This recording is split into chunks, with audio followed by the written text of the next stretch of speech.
Good morning mga kagigil. Pag magluluto po tayo ng sayote, ganito muna gagawin natin, hihiwain natin yung dulo niya, tapos ikakaskas natin ganyan. Ayun, nakikita nyo, lumalabas yung dagta para po hindi madagta ang sayote natin tsaka yung lulutuin natin. Ganyan lang po.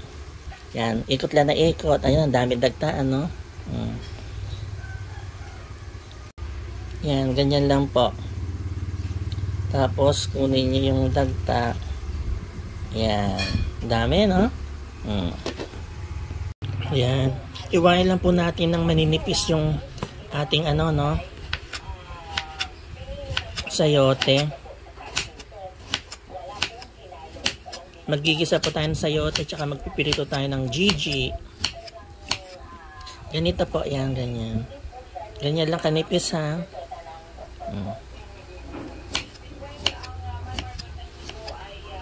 Palagi po tayo maglalagay ng gulay sa ating kinakain, kung pwede, ha?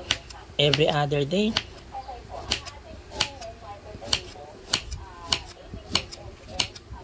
Yan. Yan, okay na po to, no? Okay, ayan na po, no? Yan. Start na po tayo.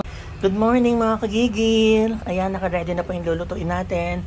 Magigisa lang po tayo ng sayote. Okay? Tapos, papartneran po natin ng pritong isda. Gigi. Okay? Start na po tayo mga kagigil. Na po tayo.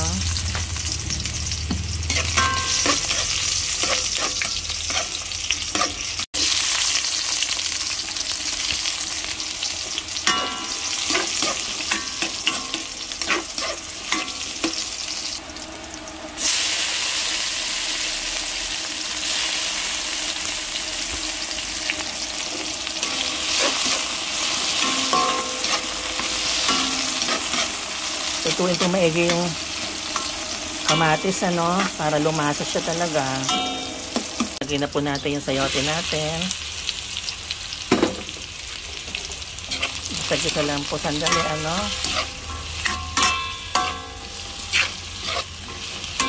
Napakadaling lutuin lang po nito, ganyan-ganyan lang. At sandali lang siya.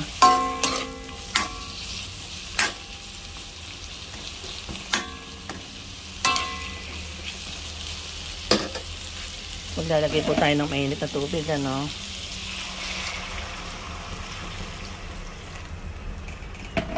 Yan, pakuluan lang po yan hanggang sa lumambot na yung ating sayote.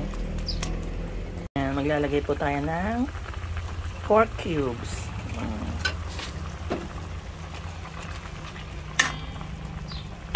Then, may natira po akong chicharon, kahapon. Lagay ko na rin. Sandali na lang po ito. Siguro mga 5 minutes. 5 minutes na lang, luto na siya, Yan.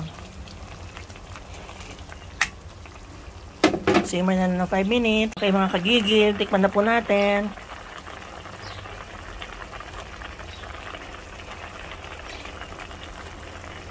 Oh, ang sarap.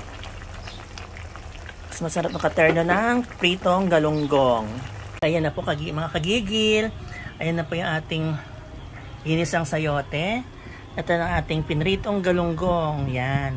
Meron po tayong atsara dito na bigay ng tiyahin ko. Tapos yung ginawa natin na pipino na may suka at asukal. Naku, mapapasarap na naman ang kain natin mga kagigil. Kain na tayo mga kagigil.